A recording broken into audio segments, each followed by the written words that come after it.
Good evening, ladies and gentlemen.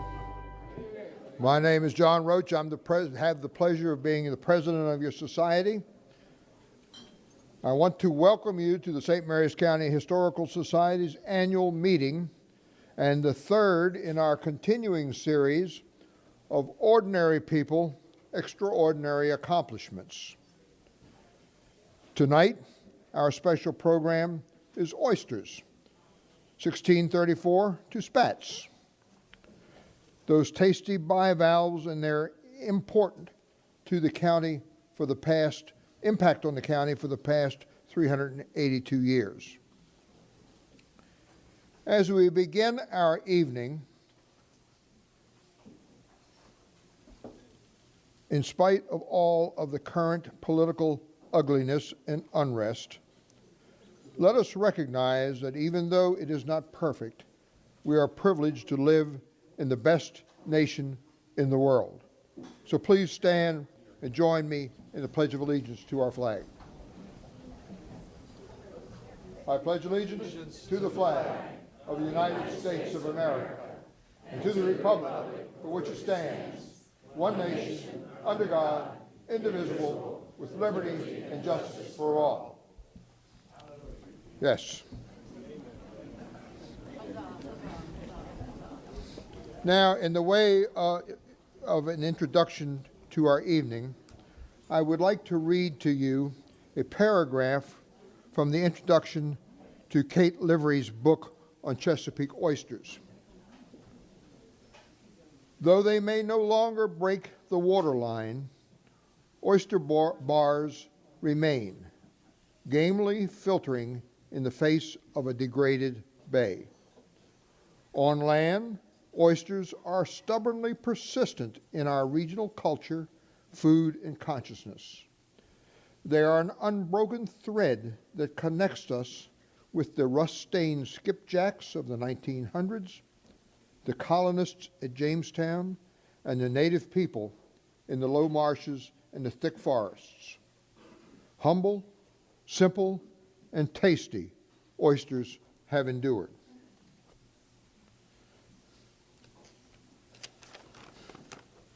"10 years ago, who would have thought that we would have access to our delicious oysters for 12 months a year? I hope you're enjoying your libations and the freshly shucked oysters out front.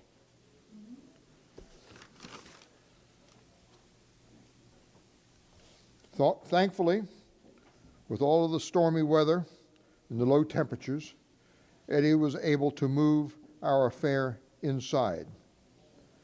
Certainly the view is not as special, but it is more comfortable.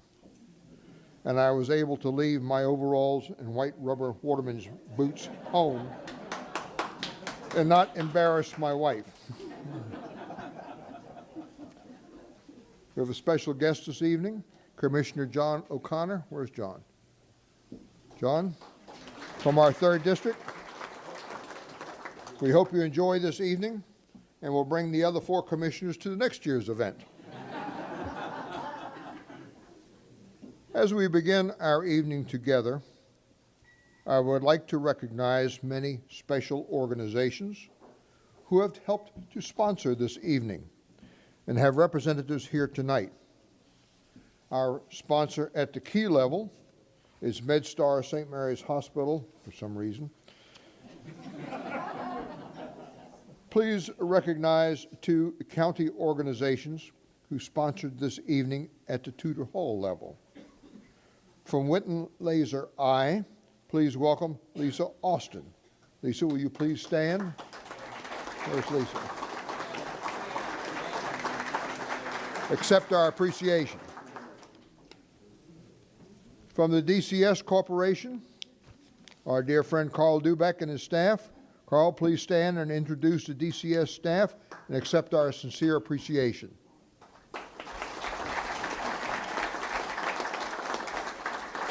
Jim Wood, CEO. These 2 gentlemen are retired already. They were vice presidents, both of them. We can find some assistance. Thank you. Thank you, Carl.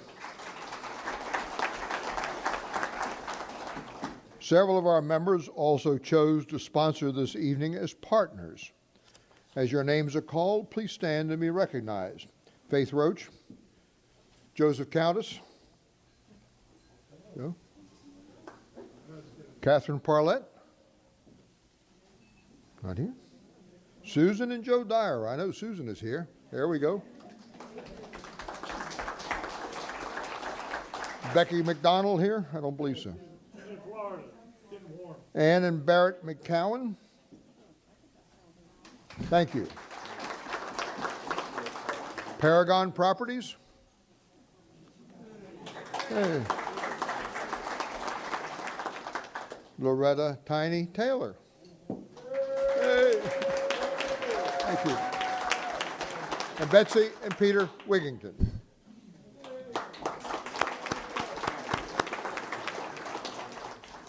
Partners Agnes Bean, Eleanor Duke Stork, and Marie and Bob Goldsmith could not be with us this evening. Would the members of our board of directors please stand? Henry? Peter? Huh? There we go. There we go.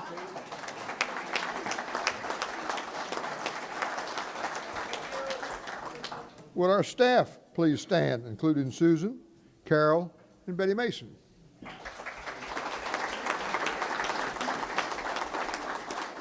And while you're standing, please give a round of applause for our county's Woman of the Year, Carol Moody, who's recognized by the St. Mary's County Commission for Women. Carol?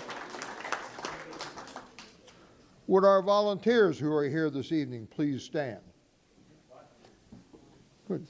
Any others? Good. Without his overalls. These folks are the lifeblood of the society. Would any of you who brought guests this evening please stand and introduce them? Anybody care to introduce a guest?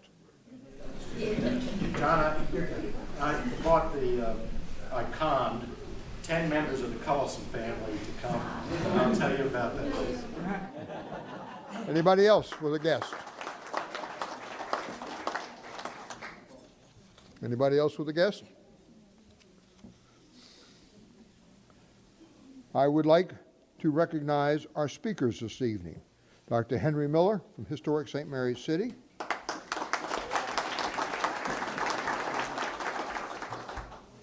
And Mr. Jackie Russell, former president of the County Commissioners. Some of you know him better as Mr. Canvasback.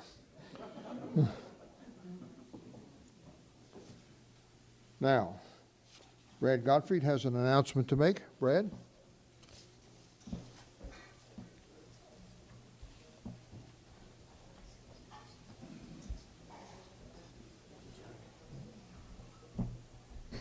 John's not happy with me. I didn't tell him what this was all about. And actually, this is a love fest for all of us. And I want to thank Susan Wolf for arranging this. But I want to recognize an extraordinary man who is among us, who is retiring on July 1st after 40 years of service to all of us. Who am I talking about? John Roach.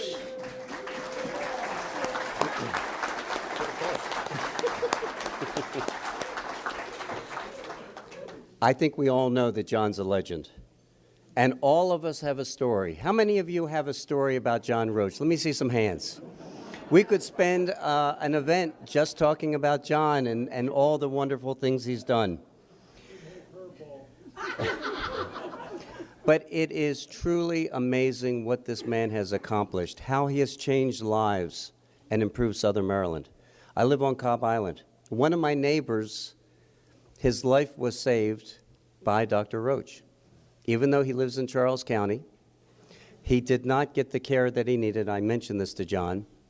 And he was in bad shape when John ministered to him and saved his life. And this is a man who will never forget this man, even though he only met him once, but he changed his life.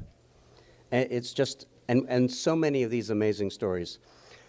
You know Dr. Roach. I don't have to go through the fact how much he cares about our community, how he started service to our nation as a member of the U.S. Navy, how he joined the local fire department, Mechanicsville Fire Department, at the age of 16.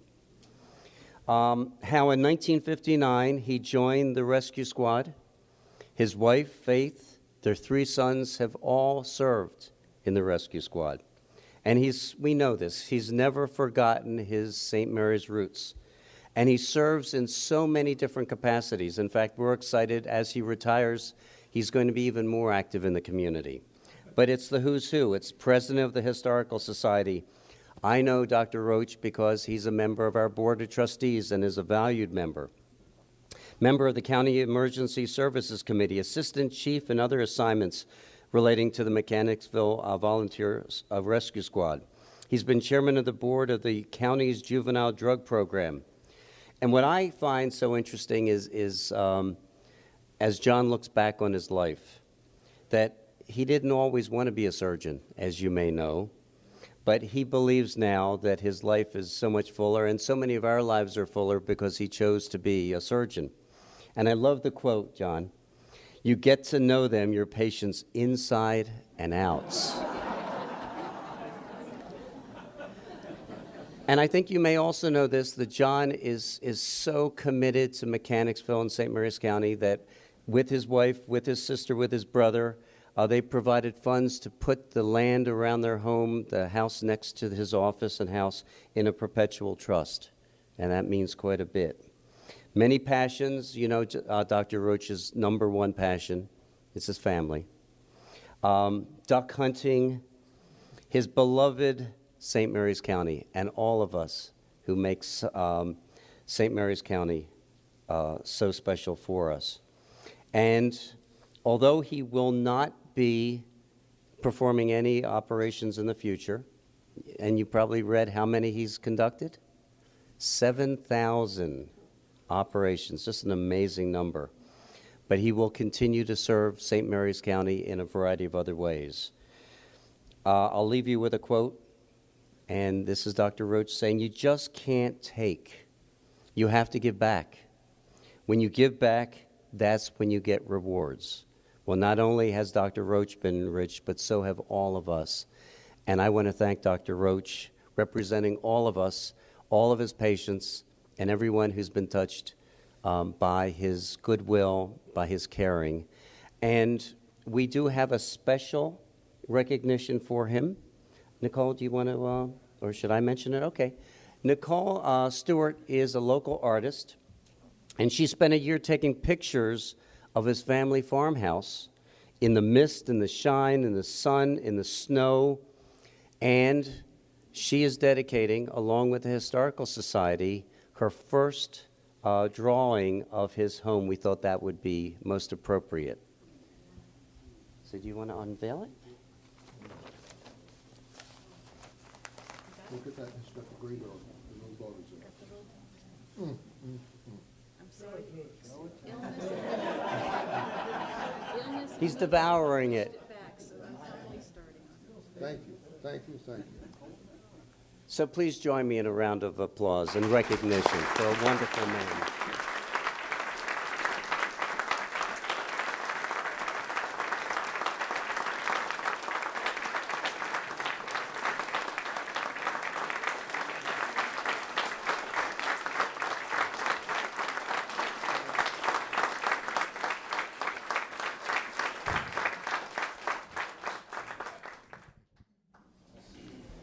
Thank you, thank you, thank you, thank you.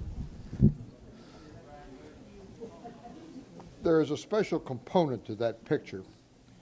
Off on the side of it, there's a little dog that sits there. For a long time, we had people who lived in that house. The old gentleman who lived there had a dog, just a cur dog. He died, the gentleman who was living there. But 2 weeks after he passed on, I was going over by the house, and lo and behold, there's the old dog.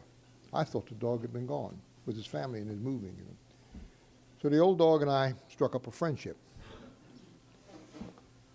If I went over to the house by myself, the dog would come out.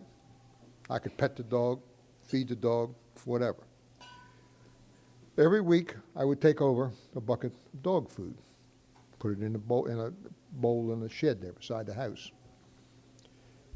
Every time I went over there, if it was 6 days, if it was 8 days, there was always a little bit left in the bowl. He never ate it all. Now, if I went over there with anybody else, you'd never see that dog. But if I went over there by myself, the dog was there. Well, when Nicole and I first talked about that story, about that picture, I said, you got to make sure that that little cur dog is in the picture. And it's there. Thank you very much. That's a little extraordinary.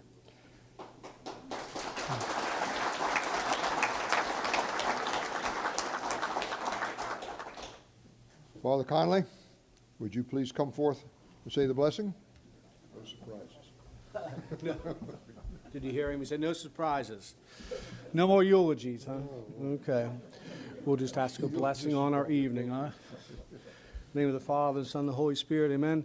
Heavenly Father, we thank you for all your many gifts. We thank you for the gift of our country, for our state, for our county. We thank you for the many lives that we enjoy. We thank you for the gift of the life of Dr. Roach. We thank you for the gift of this evening. We ask you to bless our time together and bless our fruit as we pray together. Bless us, O Lord, and these thy gifts, which are about to receive from thy bounty through Christ our Lord. Amen. Father, Son, Holy Spirit. Amen. Now, as usual, Eddie Bailey will guide us to the food lines. While you're waiting for your table to be called, please take a minute to look at the cards at your places regarding suggestions for next year's program. Please complete them and leave them on the table. You may also wish to look at the books for sale in the foreroom out front. And there's a small exhibit out there also from a 1981 Beacon. And we'll reconvene the program after dinner. Tonight, we are focusing on oysters. I hope you enjoyed them. Henry Miller will start our program, followed by Jackie Russell. With us tonight, we have folks who either gathered oysters by traditional means or by the new Spats and aquaculture means. We have citizens who fought the 20th century oyster wars with Virginia. Citizens whose relatives served as the oyster policemen. David Taylor of Focus Video is filming the program, and CDs will be available soon. And we're far beyond the statute of limitations of anything that may be seen or said. As a reminder, CDs from the two previous programs, the one on moonshining and one on the tobacco, are also available this evening out in the front. They're very special. Now, sit back, relax, enjoy the fuss we'll make over the shiny, delicious delicacy. Mr. Miller, if you would please. Thank you, sir. Is this working? Okay, this is this one. Okay, very good. Thank you, Dr. Roach, and good evening, everybody. After consuming oysters, we're ready to talk about them, I hope. That's a topic that is, of course, has a lot of interest around the world. We're not alone in that. But that humble animal in St. Mary's County has had a lot of association over a long time. Before the Chesapeake Bay was a bay, when the sea level was very low, there were oysters out in the Atlantic. 10,000 years ago, as the glaciers melted and the water began rushing into this area, there were no oysters in the Chesapeake. The water was rising sometimes a foot a year. It was an incredible deluge. About 5,000 years ago, though, things settled down and oysters began establishing themselves. So they've been here with us for 5,000 years. The earliest evidence we have is from Indian sites, not surprisingly, from what we call shell middens along the shores. And when you go to the very bottom of some of the deepest middens, that's where you find the first evidence for humans using oysters in this part of the world. And the oldest one is out there along the Potomac, dates back to 2500 BC. Those are some old oysters, no doubt about that. And what they did is in some of those spots, they would sit there and camp, harvest oysters, eat them, eat some more, eat some more. Probably partied a lot because it was very fruitful. And what's amazing about that is not that they ate oysters there, but in some of those locations, they did so year after year practically for 3,000 years. That's how long it is from the top to the bottom. That is a lot of oyster eating. So they knew what they were doing. And they weren't small oysters either. One of the early colonists, William Strachey, wrote in 1612, and I'll use his words here, "Oysters there be in whole banks and beds, and those of the best. I have seen some 13 inches long." This is 11 inches. So that's one heck of a big oyster, no doubt. Now, at St. Mary's City, we've certainly found them from our excavating. Some of the bigger ones are not quite 13 inches, but that's not a bad size. That's only about 800 years old, though. But eating oysters goes back a whole lot further than that all around the world. And as King James, the king who made George Calvert the Lord Baltimore, King James once said, "He was a very valiant man who first adventured on eating of oysters." We don't know who that man was or woman. May have even been a Neanderthal.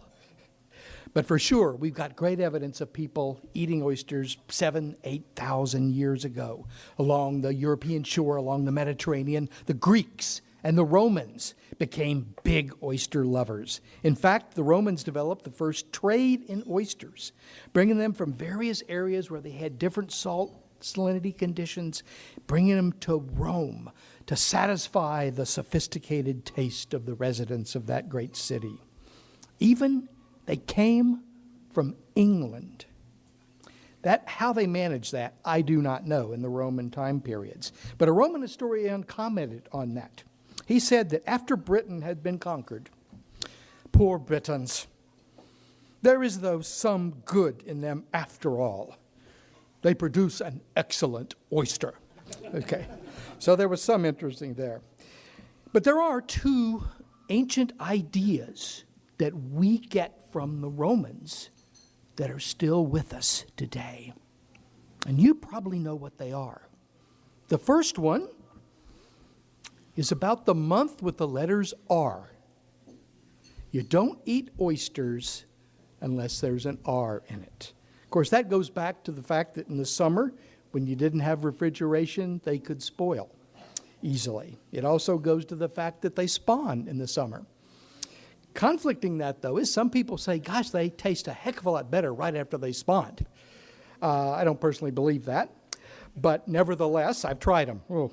Anyway, so there is a lot there, but we know that that is still followed down to this day. Even in New York City in the 19th century, when people didn't like the idea of not being able to eat them, they came up with a great invention. August was not August. It was Argust. So you could eat oysters. Okay.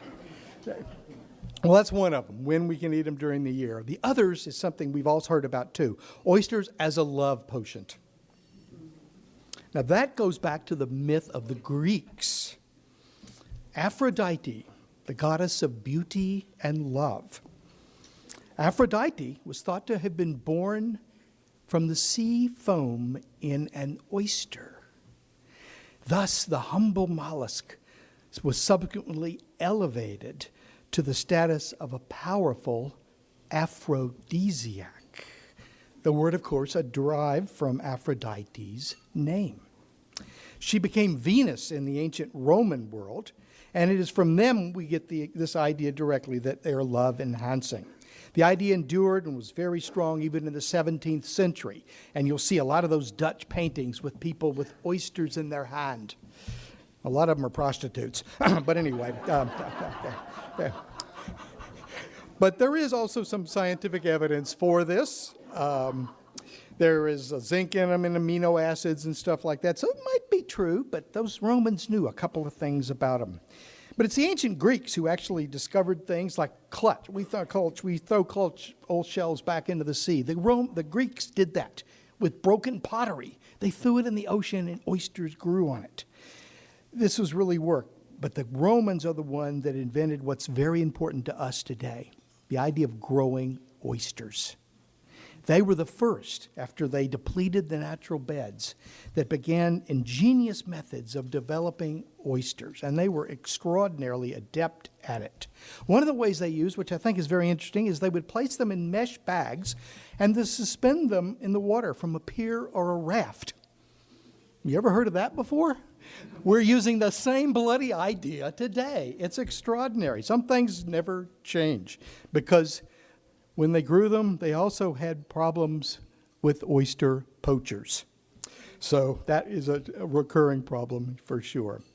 But ancient Europe, Mediterranean, and ancient America had different types of oysters. And because of that, they ate them in different ways, especially in Northern Europe.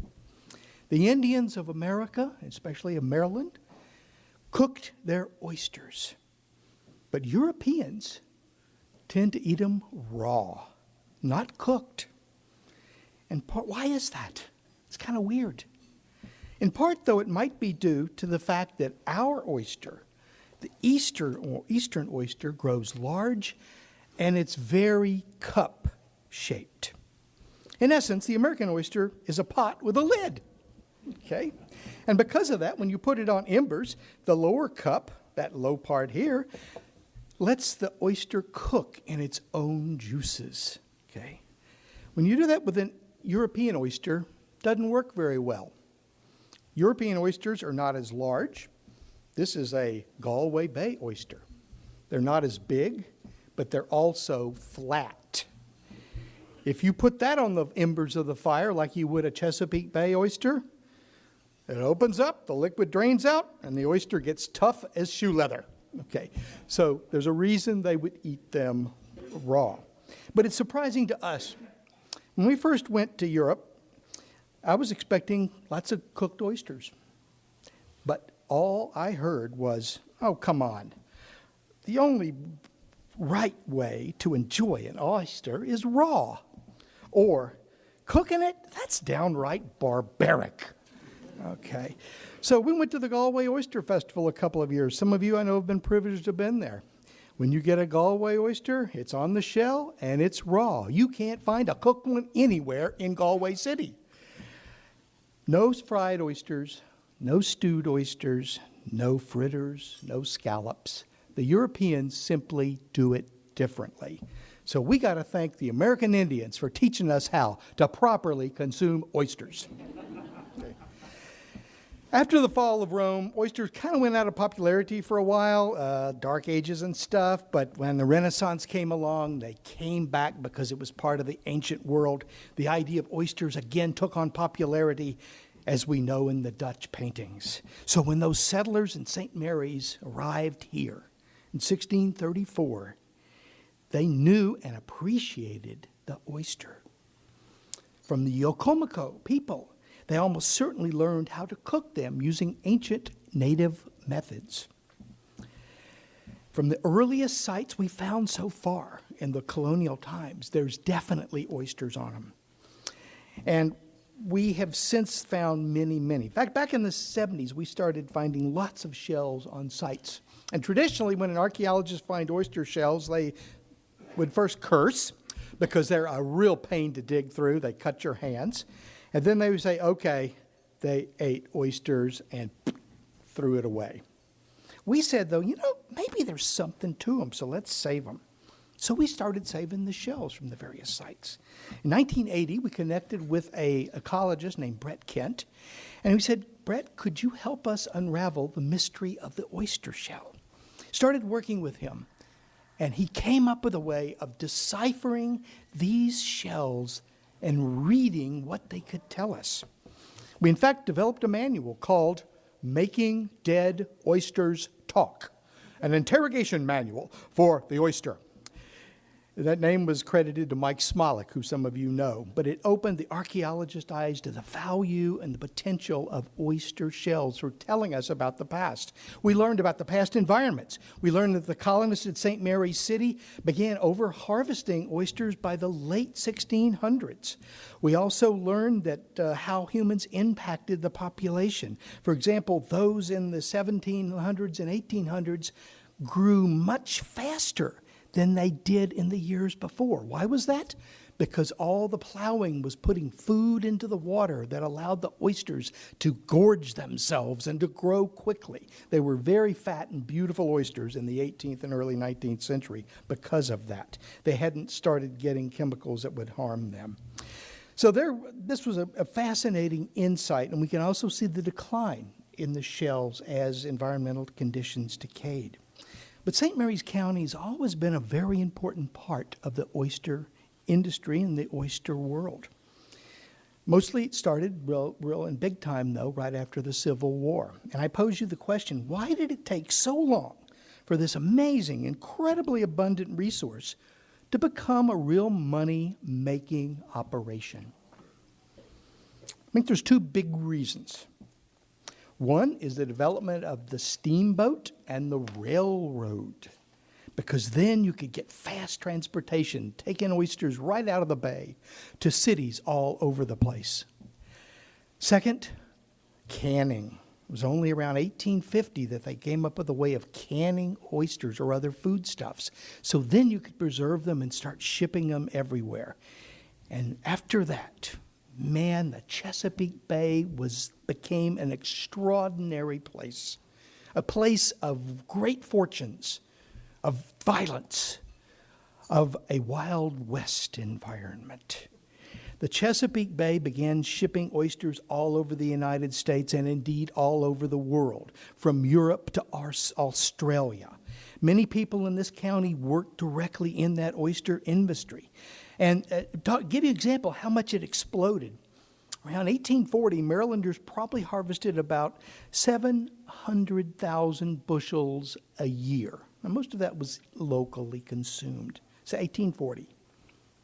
Into the Civil War in 1865, they were harvesting 5 million bushels of oysters.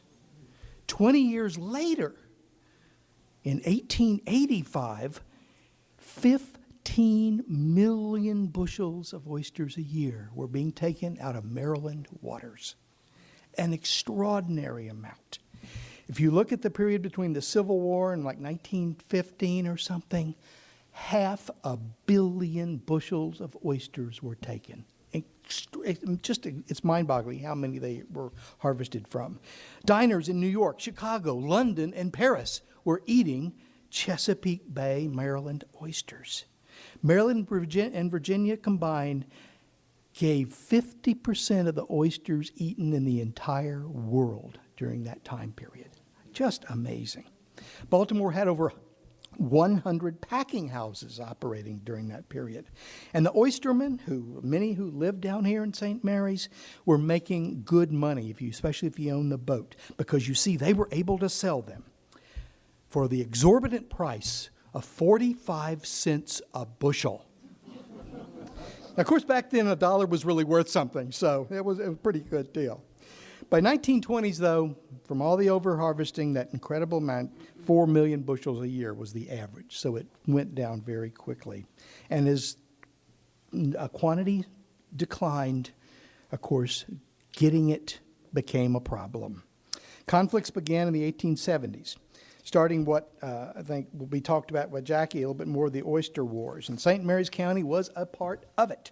Disputes arose between the Tongers and the dredgers, between the Marylanders, the Virginians, and those damn New Englanders who were coming down dredging in our water. Do you believe that? By the early 20th century, the fight was between St. Mary's Countyans, Eastern Shoremen, and still the Virginians, as the Potomac became one of the last oyster preserves left in the bay. And the roots of this conflict, interestingly enough, didn't start in 1870 or the Civil War. The roots of that conflict go all the way back to the 17th century and across the Atlantic in England.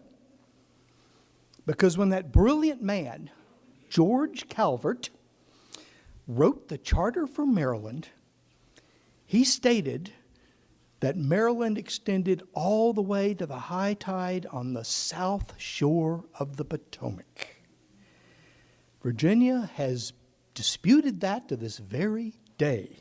But it was brilliant because it meant all the seafood resources in the Potomac were rightfully owned by Maryland by the charter. So this continued to have problems, though, as you know. In 1785, they finally developed what was called the Compact.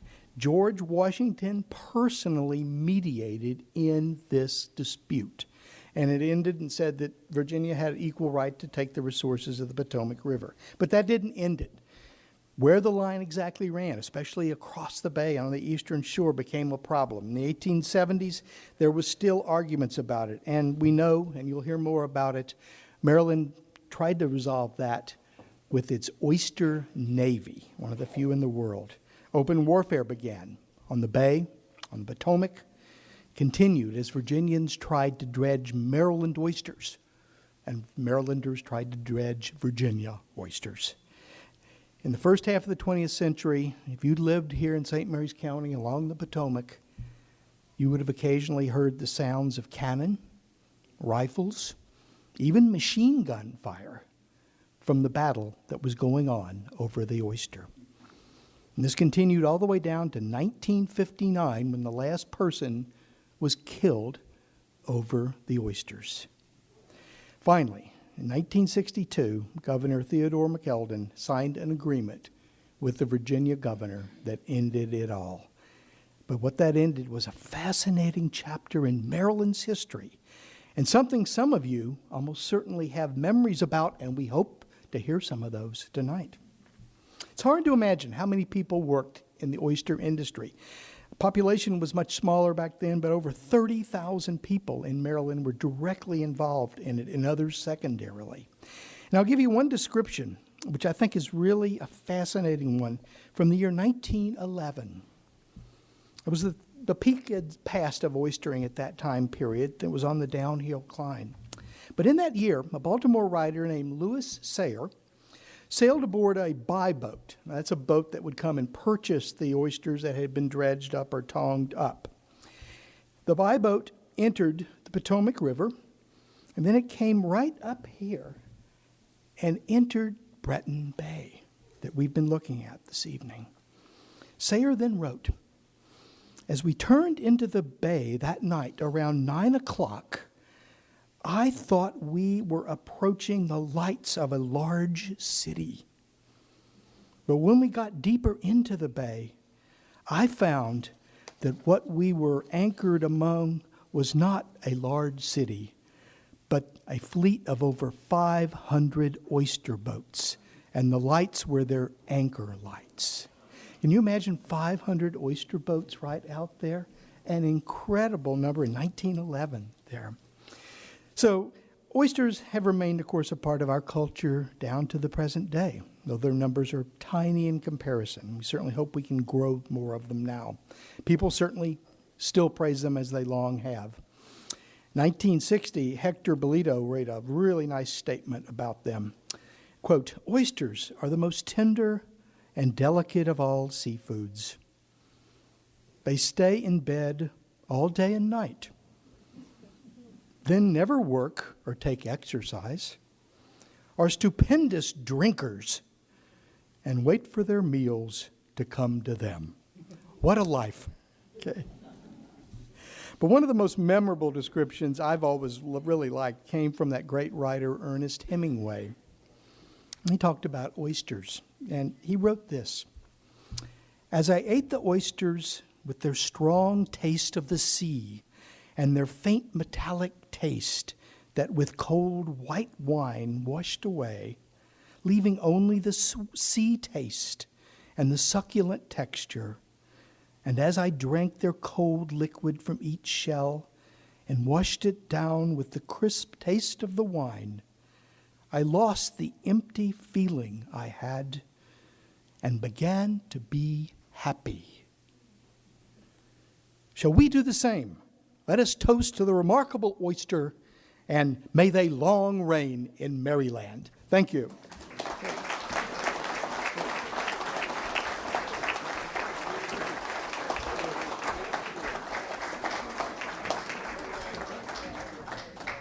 Henry, that was magnificent.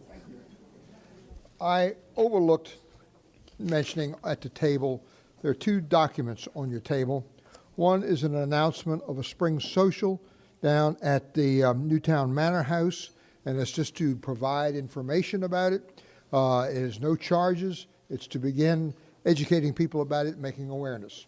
The other is an announcement from the County Genealogical Society presenting a day of genealogy, and just that's for your edification and reading and interest. Now, moving on in the subject of oysters, I'm sorry. Captain Jack, Mr. Canvasback, come forth, please. It is my pleasure to present Mr. Jackie Russell, past president of the County Commissioners. And knowing Jack, I am sure he has a word or two for you. Thank you, Dr. Roach. Thank you. My pleasure of being here. Can everybody over here hear me okay? Can you hear me over here okay? Simply because, ladies and gentlemen, if you got a few words, I don't know whether they would be words of wisdom or not, you'd like people to hear them. So I'm going to add a little something to what Captain Henry was talking about a little while ago. He went clear up to 1634, up to the 60s and stuff. But I've done a lot of environmental education on the skipjack, the D of St. Mary's, the whole gang of kids in St. Mary's County. And one of the first things that I always liked to tell them was Ogden Nash's Ode to the Oyster. And that is that the oyster is an amazing suitor. It's masculine, feminine, or even neuter. But whether husband, pal, or wife, it leads a soothing sort of life. I'd like to be an oyster, say, in August, June, July, or May. So that kind of synopsisizes everything also that he was telling you. And when we go into my little bit of a dissertation this evening, which is not going to be much on the oyster wars of the Chesapeake, because the only modified scoundrel that I knew of in history was from St. George Island, and most of the oyster wars were between the skipjack captains and the private landowners and the tongers. So you'll have to understand, skipjack captains of years ago, they were a motley sort of crew. They were rude, crude, sociably unacceptable. They were like the Turlocks, the fellow in the marsh down at the Turlocks. So I would tell a lot of these students that, hey, I'm a descendant of the Turlocks.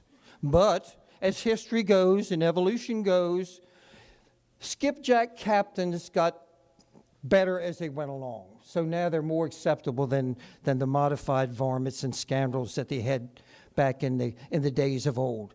A Google project for you, perhaps. Look up Gus Rice, St. George Island. He was a modified oyster pirate. He believed in stealing most everything that he had. And as a matter of fact, Gus even went to old Joe Goddard's house, climbed up the house, and stole his bride there. And he married that lady. So that's one of the deals that we can say from Gus Rice. But look, what I want to talk about to you folks, and I know the hour's getting late, and hey, but I'm going to try to be informative, but I have a disclaimer to make also. We water people never try to tell outright lies and stuff like this, even though we may stretch the truth a little, okay? So what I'd like to talk about this afternoon is three little short topics. One would be lofty air with the skipjack. Another is a story of the shovel, and then the third being the spilling of the wind. So in order for you all to understand this, now I know this is probably old hat for a lot of you, but skipjacks came into being strictly by necessity. As Henry says, these modified varmints from the New England states and their rams, puggies, bug-eyes, and schooners came to the Chesapeake. They caught all the oysters up in deep water. So the skipjack came into being strictly by necessity. They were a shallow draft vessel, retractable centerboard, carried a ginormous amount of sail. And we'll get into some of that after a little while. Big sail, the mainsail, then they had a little jib in the front. But a skipjack, broad, beamy vessel, the one that I had was 56 feet long, it was 20 feet wide, and it carried 1,800 and some square feet of sail. But the retractable centerboard, a lot of people think that centerboards in a boat or in a skipjack would keep it from turning over. You put ballast in the boat for that. And if any of you all noticed a year or so ago when the skipjack blew over in the races in Cambridge, you would have noticed that she had a perfectly clean bottom on her. She was laying right over like this. Why? Simply because they had not put any ballast inside that boat, because she would have gone over and righted herself. I used to have rock parties. Young fellas, a lot of them vitality. They liked to drink a lot of cold beer, and they liked it up the head of the bay because they had wonderful amount of recreation up there. But when we would say we'd have a rock party, I'd take them down to the stones down below Cedar Point, and we would catch all these big stones that we could find, and we fill that whole hold of that boat up 4 foot wide, 4 foot tall. We put about 12 ton of stone in that boat. It made her a little bit slow getting off when you were sailing, but it would enable her to pull her drudges well. So, like I say, the boat in Cambridge that turned over, flat as a pancake, it was simply because they had not had time to put the ballast in her. She would have opened up. Okay, so we've got a little bit of the stage set. I drudged from 1981 to 1990. We would always start in the head of the bay. Oysters or Oysters up there. Let me get this out of the way right now. There is no wrong way to pronounce the oyster. Now, we in Southern Maryland, anybody from Washington, D.C. south, generally call them Oysters. Baltimore people, the Baltimoreans up there, they would call them oysters. The people from the New England states would call them Oysters, though the Tangerman would call them Oysters. We were all talking about the same thing, our wonderful bivalve. So like I say, I drudged from 1981 to 1990, most of it up the head of the bay, and a lot of it 1 or 2 miles just above the Bay Bridge. We used to work on Snake Reef. It was right outside of Gibson Island. And that's where I experienced my first dealing with lofty air. Now, we could go under power on Monday and Tuesdays with these skipjacks, but Wednesday through Saturday you had to sail. So one Wednesday or Thursday or sail day, we were out on Snake Reef. We had full sail on, and we were drifting around a little bit, and then all of a sudden the boat started to move. Well, on skipjacks you pull one drudge off of each side, but the air was high that day, and the elderly gentleman that I had with me by the name of Clyde Evans, he says, "Jack, this is what we old-timers would call lofty air." The water was dish calm, slack calm, and yet we could pull both of those drudges for about 2 hours with neither ripple on the water. It was almost an eerie effect, and I was glad that I had the chance to do that one time. So that's all of that. That's where the lofty air comes from. Now, my next little parable about the shovel, simple oyster shovel. Well, when you're drudging on a skipjack, you generally have 5 or 6 people working with you. I call them my associates. You never called them workers or anything now, so as things came along, they were always our associates. We'd have 3 people working on this side, 3 people working on that side. Pull the drudges up, chugga, chugga, chugga, chugga, dump the drudges here, and then they would pick the oysters out, throw them between their legs in a pile behind, one in the front, so we had 4 different piles of oysters on the boat. And they would take just a regular grain shovel, aluminum preferably, and shovel the shells and stuff back overboard. Well, one day, one of the fellows lost one of these shovels. Said, well, we'll catch it again here shortly. 1 year went past. We went back to Snake Reef. 2 years went past. 3 years went past. And one day, Captain Clyde and I were out on the deck. And Captain Clyde says, Jack, it really is funny that we never caught that shovel that we lost here 2 or 3 years ago.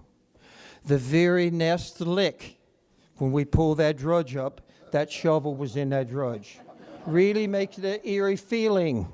Really does. Lets you know that there's perhaps a better spirit than us drudgers up here. And the next one was probably a kind of a terrifying experience. Down in the holler, you used to call it, down below Patuxent River. We were drudging down there one day. It was cold. Coldest weather you can have is a blue northerner.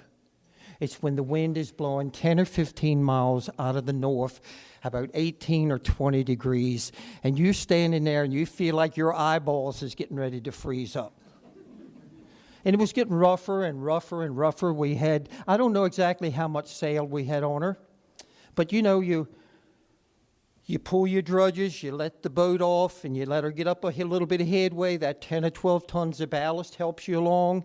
And then when you get to the end of your lick, where you're drawing these, you take the drudges, and then you roll up on her and get her to come about. So you can go back the same direction you just came out of. Blowing hard, and we had a lot of flaws that day. That's puffs of wind that jump off the shore. And they've broken a mini boom on a skipjack under a lot of the cliffs and whatnot. Well, I let her pay off one time to get ready to come about. A flaw struck us. Now that boat's 20 feet wide. The cranes or the winders was right in the middle of the boat. That boat went over, took 6 foot of water up on the deck, and then she spilled her wind and she popped right back up.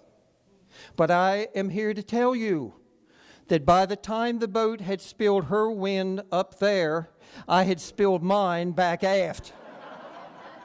Because it was really a bad experience for the time being. And look, we had a pot of beans on the stove that day, and I picked beans up out of the gunnels and under the bunks and whatnot for 2 years after that. Some of them had even sprouted. So those are my three little missives that I wanted to tell you all. I'm pleasured to be here with you this evening. Thank you, Dr. Roach, for having me here. Very good, man. Thank you. Thank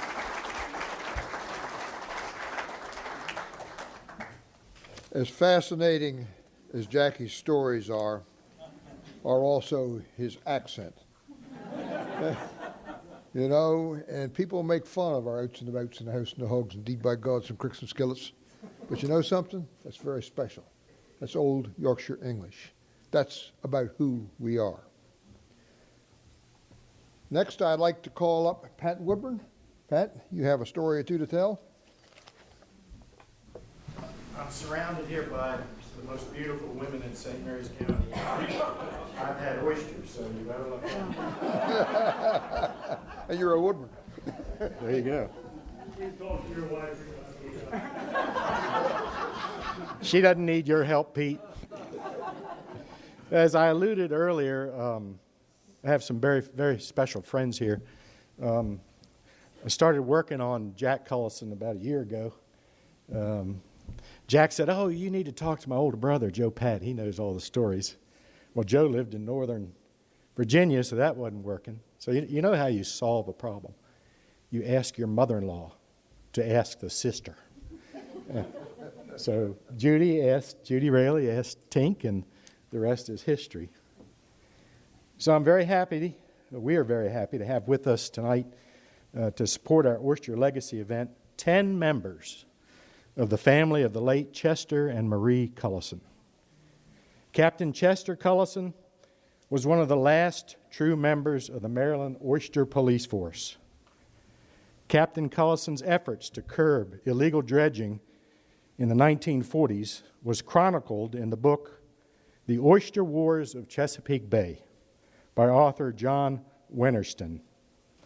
When it became obvious that the forces of the Maryland Oyster Police had become ineffective, Captain Cullison, a highly esteemed veteran officer, was transferred to the Potomac River and made commander of a force that was given the following mission: end all illegal dredging on the river. Captain Cullison went about his task with vigor, and when he had to resort to sinking the boats of illegal poachers by machine gunning them along the waterline, the watermen howled and had Captain Cullison called before a Maryland Conservation Commission to explain his tactics. After first praising the oyster industry, Captain Cullison expressed his frustration with chasing the mosquito fleet that was pirating oysters and the threat their actions posed to conserving the natural resources of the Potomac River for future generations to enjoy. After he had finished his testimony, the chairman of the commission eyed him coldly and after a long silence asked, "Captain Cullison, do you need more bullets?" So tonight we welcome 3 of Chester's children, daughter Tink Yost, and she's brought 4 members of her extended family, and son Jack, his wife Frances Ann, and Joe Pat, and I'm hoping that they'll share with you, and great-granddaughter Joanne Lavender and Keith Lavender. So all members of the Cullison extended family. So if you know that it was Captain Cullison who sank your great-uncle's boat, the family says, please don't take it out on them. I have one point and then one story, and then hopefully we can get around the room. But does anyone know who was the largest single employer in St. Mary's County before the Navy came along? I bet Admiral Joe Dyer doesn't know. I bet Joe Pat Cullison knows. It was the Charles E. Davis Seafood Company, known today as Courtney's Restaurant in Ridge. They employed over 100 people year-round. Charles Davis would go around every morning and pick up his employees. He'd go through Beachville and Scotland and Ridge and some of the world's fastest oyster shuckers. I witnessed some of them. There was a man named George Purnell that just captured my imagination. He was so fast. Okay, and with that, I do have one story that goes to Henry's point of how prolific oysters were. And this story was told to me by my grandmother. Her name was Essie Bradburn Wilkinson. And she grew up on a farm in Scotland. They were tenant farmers. And her father, Jefferson Bradburn, was tired of being a tenant farmer. So he wanted to own his own piece of land. And so he and his oldest 2 sons, Johnny Bradburn and Clarence Bradburn, some of you may know that name. Clarence was a former county commissioner. They negotiated for 100 acres of property from a Mr. Powell. He offered them the Isthmus of Airedale, but it didn't have a tree on it. And in those days, you still needed trees to survive. This was around 1915 toward 1920.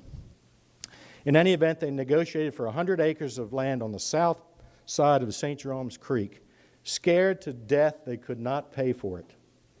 And my grandmother said, unbelievably, that in the very first year, there were so many oysters on their property that her father and her brothers fashioned rudimentary rakes and stood on the shore and raked up enough oysters to pay for the 100 acres in one season.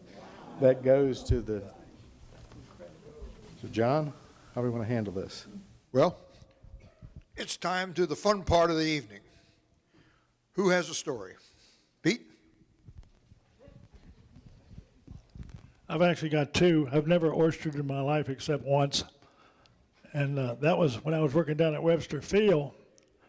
And we were going to have a little party. We had to go get some oysters. And my friend back here, his dad, Bill Lavender, he was from St. George's Island. And we left out of St. Inigo's Creek. And it was so cold, I had to take an axe and chop the ice in front of the boat. The ice was about 3 inches thick. And we got out in the middle of St. Inigo's Creek down, and it's deep. And Bill had about a set of 24s. And he was all the way down at the end. And as soon as he dropped in the water, he says, "Oh, my God, Pete." And he started bringing oysters out of the water. And he brought them up on the culling board. And I was at the culling board. The water would run on the culling board and stop. It would freeze right there. But I didn't have to cull anything. There were no culls in it. They were all oysters. So a fabulous thing. The last thing I want to do is I'll talk about a man that lived right down this road, right over here. And he was the caretaker of Newtown Manor. And his granddaughter is sitting way back in the back there. And she knows this story. And he said there's only three kind of people in this world. There's St. Mary's County people. Okay, all from St. Mary's County. Then we have foreigners. They're the second kind. They're people from like Washington, D.C. and China and England and places like that. And the third people, those damn Virginians. Thank you, Pete.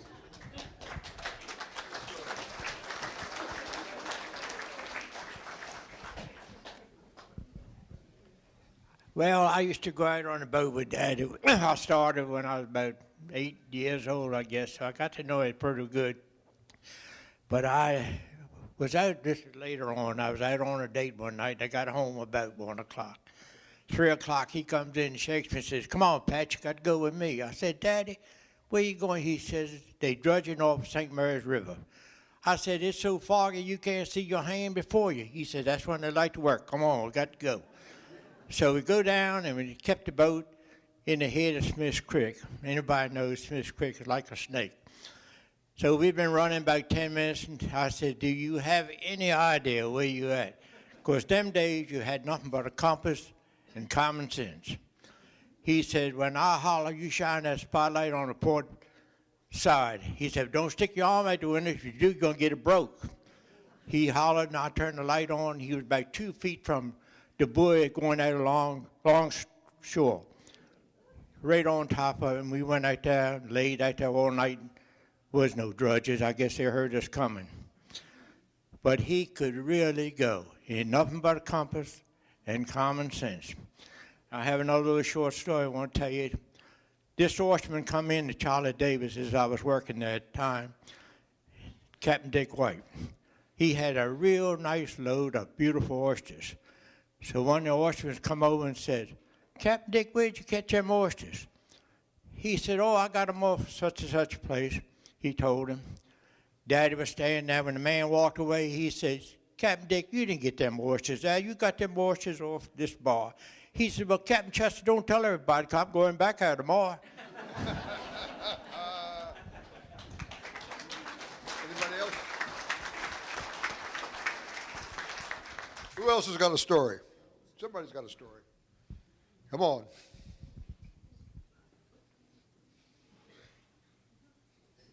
You have a story? Not about oysters, I wish I did. Huh? Who? Where? Okay.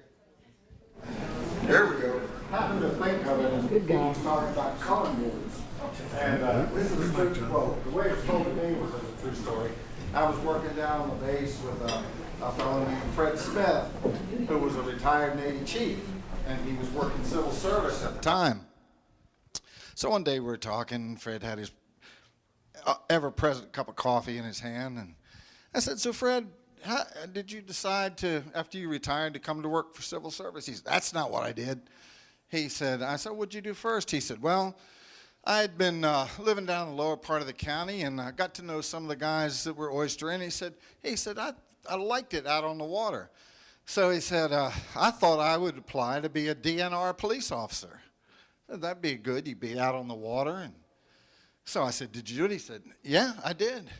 I said, well, how long did you serve? He said, 1 day. I said, 1 day? He said, that's right. He said, went through the academy or whatever training there was involved with it. And so they were out on the DNR police boat the first day, and they stopped this vessel coming in, oyster boat coming in, and they inspected the boat, and it didn't have any life jackets on board, no flotation devices. So Fred wrote him up. And so the case came to court, and as I understand it, it was Judge John H.T. Briscoe. John Hanson's father was the judge, and the case was called. Fred appeared in uniform, his nice new uniform, DNR police officer, and they called the case, and I believe he said that the gentleman's name was Billy Davis. I could have the name wrong, but he said he called the case, and Billy comes up, and Judge Briscoe says, how you doing, Billy? He said, how's your granddaddy doing? He said, I know he hadn't been feeling very well. I mean, I thought the world of him, and your father was the best people in the world. Fred's going, oh, geez, here we go. And so they get to, hear the case and call Fred up, and he says, yes, Your Honor, on or about, the October 5th, on or about 8 o'clock in the morning, we stopped this said vessel and checked for flotation devices, and there were none on board. So I, in accordance with Section 8, blah, blah, blah, wrote this ticket. And Judge Briscoe says, all right. Now, Billy, he said, let me hear your side of this story. He said, I know you people have been working around the water all your life, and I know you know what to do on the water to be safe. He said, how come you didn't have any flotation devices on that boat? And Billy says, Your Honor, we had a brand new white cedar culling board on that boat, and any fool, and he looked right at Fred, knows that a white cedar culling board will float all day long. Judge Briscoe said, sounds good to me. Fred said, but wait a minute. Section 8 said, he said, I'm tired of hearing about you. He said, case dismissed.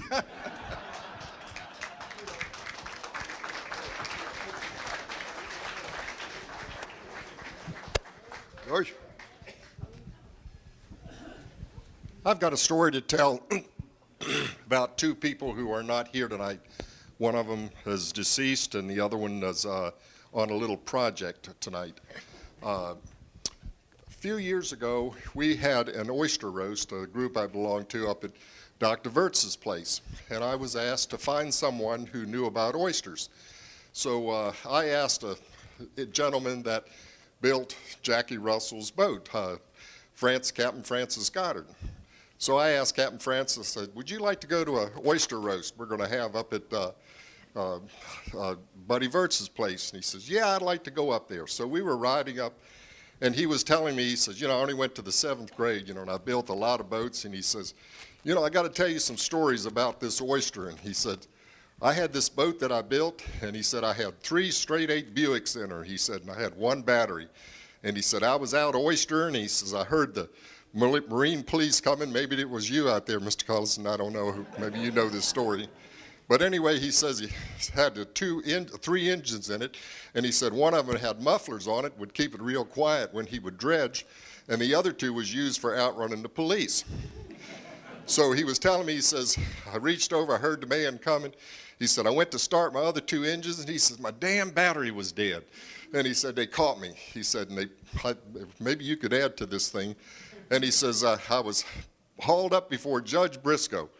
And we were driving up there, and he was telling me his story, and I says, I'm in deep trouble. We get up there because John Hanson Briscoe, Judge Briscoe, was going to be at this meeting. And I said, I'll get them 2 together, and we're going to have fireworks. Well, anyway, we got up there, and I tried to keep them separated. Didn't want to get them. I wanted to have a little bit of peaceful. I didn't want to get Buddy Wirtz's place bloody. I thought they would really get serious. But finally, Captain Francis Goddard and John Hanson got together, and they started talking. We had 300 people mesmerized with the tales that they talked about of the oyster and how they worked, and it was the best friendship that anyone. I wish we had recorded it because it was a really, really important evolution. But that's my story.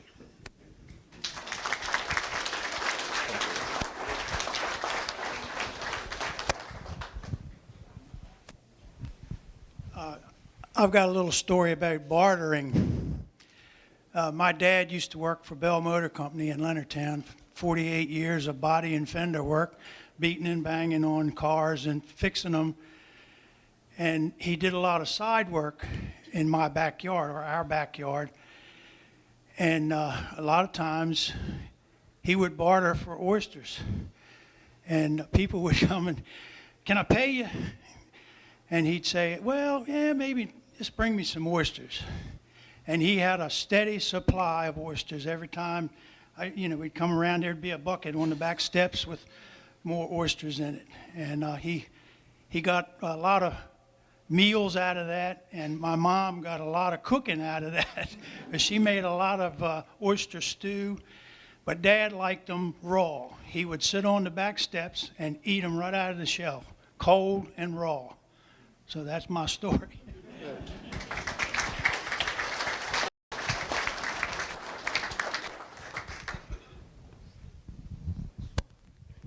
Are we sure the statute of limitations has run out? Yes. Okay. In September 1969, I met my husband through friends, and I drove to Cobb Island, and I was told we were going to go out crabbing the next day. Terrific. Get up the next day, the two guys, we get on the boat, they bring on their bows and arrows. The rays were up the river, so they were out shooting bows, bow and arrow, fishing for rays. So I thought, well, this is kind of weird. So we did that all day. So the next day I thought, okay, we're going to go crabbing tomorrow.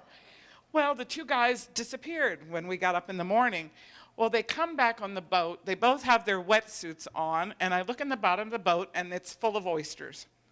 So that's what they were doing. They would go diving down off the far end of Point Lookout in Neal Sound. They would put all the oysters they could find in their wetsuits, come up, put them in the boat, and go down and get some more, which is totally illegal. But that's the way I was first introduced to getting oysters.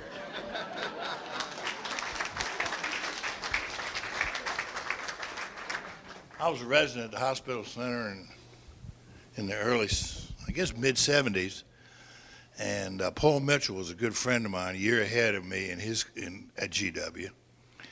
And he had just finished a rotation over at Children's. And he came, "Bill, how are you?" And I said, "Fine." We were sitting there talking. And he said, "By the way, I ran into a guy over at Children's who, I can't remember his name, but I was wondering if you might know him. Because he sort of talks like you talk." I said, "What do you mean by that?" And I said, "Well, does he have a gaggle of keys on his belt loop?" "Yeah." And he said, "Damn good surgeon, but you're the only two people I've ever heard talk like that." Well, thank you very much. That's God's honest truth.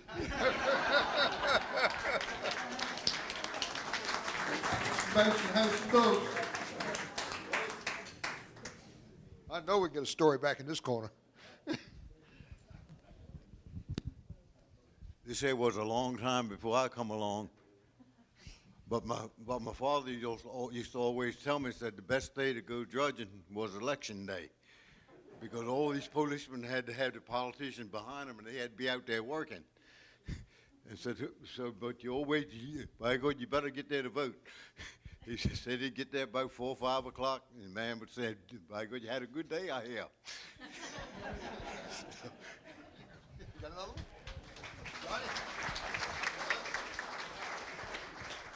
Ronnie Delahaye, you got a story I know damn well.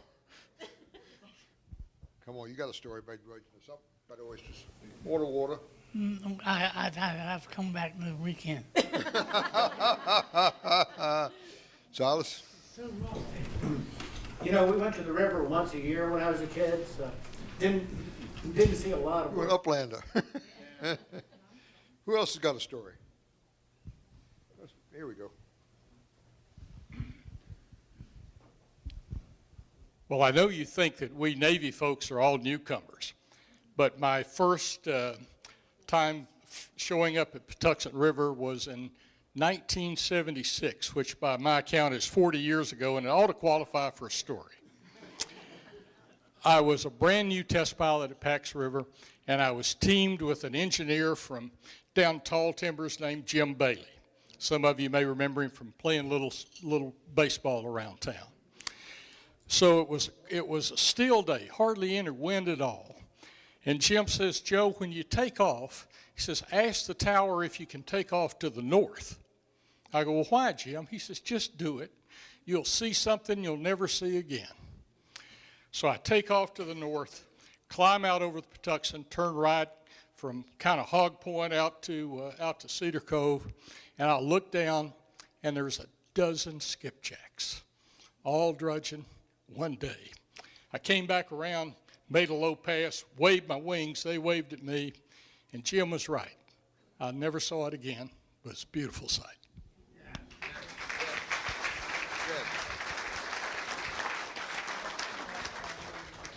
Well, I was in the Army out in Denver at Fitzsimmons Hospital. This was about 1960. I knew Bud, but I wasn't with him. He'd come home. And so I was at the Brown Palace Hotel in Denver having dinner with some friends. And on the menu were Patuxent River oysters. So that was, I wouldn't have associated it except for my knowing Bud. But after that, I hate to tell you, there was some sort of problem with oysters, and all of the people in the party had to go and get shots.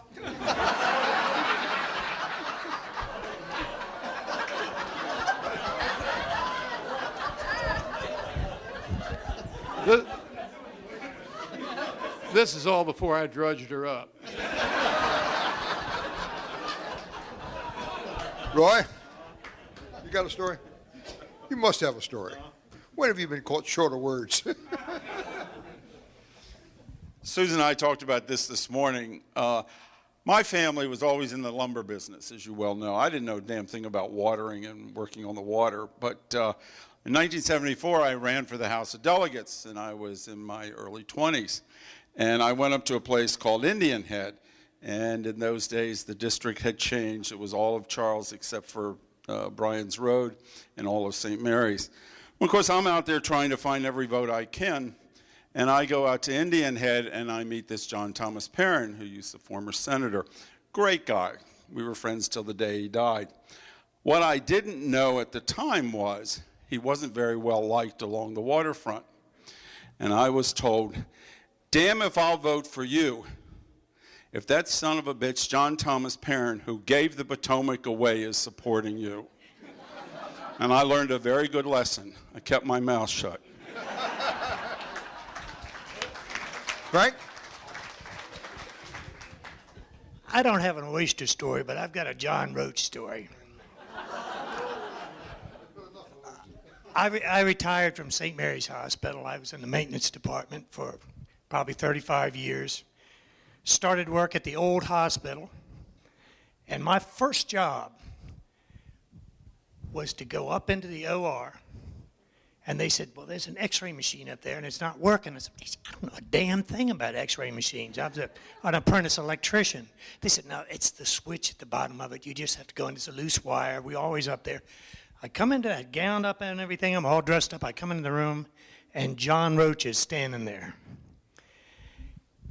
And he starts in on me, and I'm shaking, trying to, anyway, I fixed the x-ray machine, and I was so flustered, I walked out of the OR and walked into the nurse's changing room, and there were half a dozen of them half dressed in there. Well, I didn't go back out the door. I jumped into the bathroom, and Beverly Guy was in there on the John.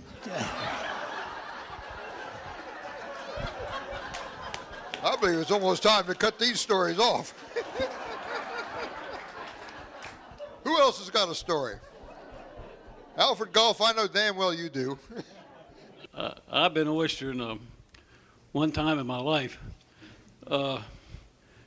back about 1960, Billy Lee, who some of you probably know, and myself had a drake tail boat. It was 32 foot long, 6.5 foot wide, and we had a 55 Red Ram Dodge engine in it. And at that time, they were taking up seed oysters out of St. Mary's River. And so Billy Lee and Billy had some experience. He had worked over with the Delahays over at Newtown. But so we went down to the St. Mary's River in our boat, and we were going to make our fortune. And I had never had a set of oyster tongs in my hands in my life. And I went down and struggling with them. And after a couple of minutes, came up, was exhausted, and I had 2 oyster shells. And I said, Billy, you're going to have to take over. So Billy filled the boat up. I guess we got enough to pay for our gas, but that was the end of our oystering.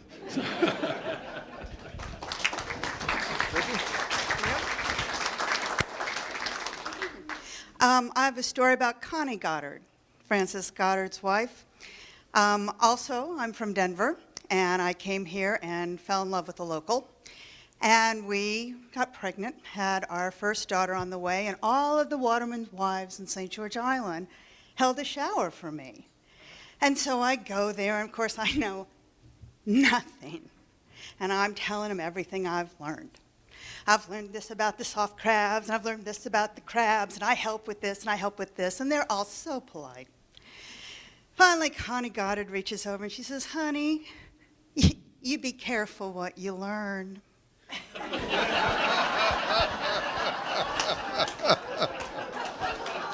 Which one is Connie? Which one is Connie? Connie Goddard. Which one? Where is she? Is she here? No.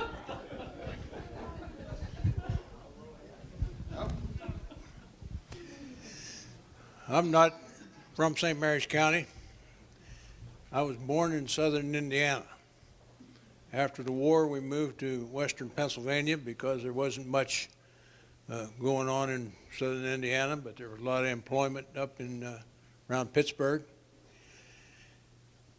My dad loved oyster stew, and I don't know where he learned to eat oyster stew, because in southern Indiana there are no oysters except the ones in a can, and around Pittsburgh there's not any oysters except the ones in a can. And the first thing I remember about him, my mother had gone to the store and bought some oysters in a can. And before she got a chance to make oyster stew out of it, he got a hold of it and looked at it, and it didn't say Chesapeake Bay oysters. And he said, that won't do. And I thought, what does he know about Chesapeake Bay oysters? I don't know where he ever learned that Chesapeake Bay oysters are the best oysters ever, but he knew it. And from then on, now my wife, if she makes it out of a can, it better say Chesapeake Bay oysters.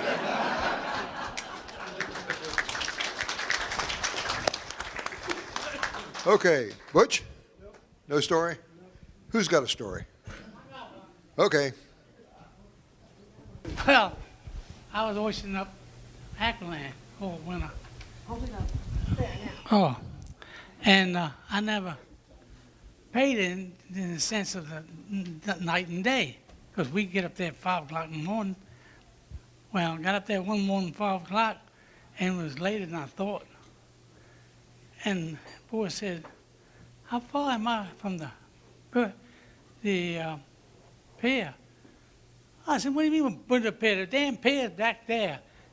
No, it wouldn't. Overboard we went. That was a hell of a shot.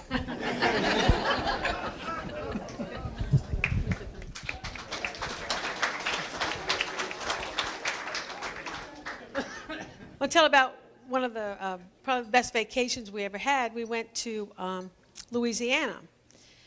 So down there, we don't speak Cajun, and they don't speak St. Mary's County. So we were on this boat. We're going to feed the alligators. So we're down the bayou, and Ronnie used to smoke cigars. He had this cigar in his mouth, and the boat captain was driving us through this thing, and he said, we're going to feed these alligators marshmallows. Like, marshmallows. So we throw the marshmallow out, and the alligator would come out of the water and bite it, and he'd go back underneath. Before long, I missed Ronnie. I was like, oh, God. It's still going on. I'm still missing Ronnie. But anyway, I was like, oh, my God, where's Ronnie? So I looked back, and he's back with the boat captain. The boat broke. And so Ronnie's driving the boat, and the boat captain's down in the hole fixing the motor. And I'm like, oh, my God. So when we got back to shore, the people who hadn't spoken to us or could understand what we were saying, all of a sudden, he understood Ronnie, and Ronnie understood him. So I guess watermen speak the same language no matter where. Anybody? Anybody have another story? Okay, Pete. One more.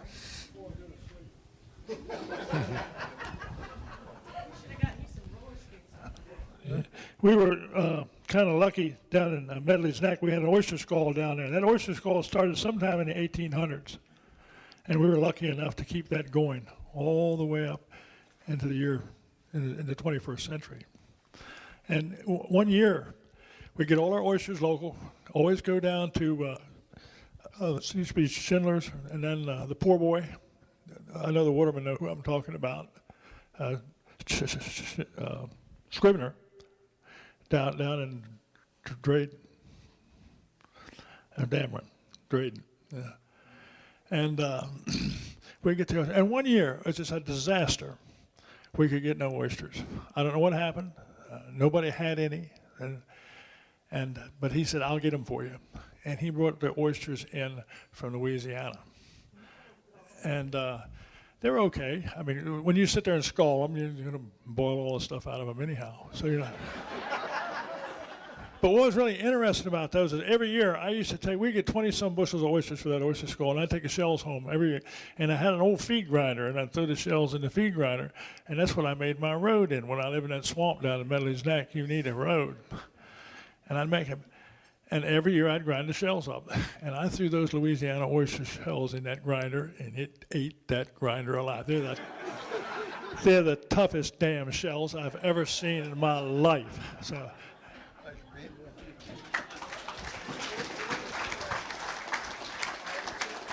All right. I think we probably have reached the saturation point. We hope you enjoyed this evening, and we hope you'll vote for next year's program. We have a ball planning for these programs and welcome your input. We're pleased to see the growth and popularity of this program as it's come along. We intend to continue it. Take care, drive safely, tell your friends about the fun we had here tonight, and thank you. And to all of the mothers here tonight, enjoy your Happy Mother's Day on Sunday. You've earned it. Thank you very, very much for your attention.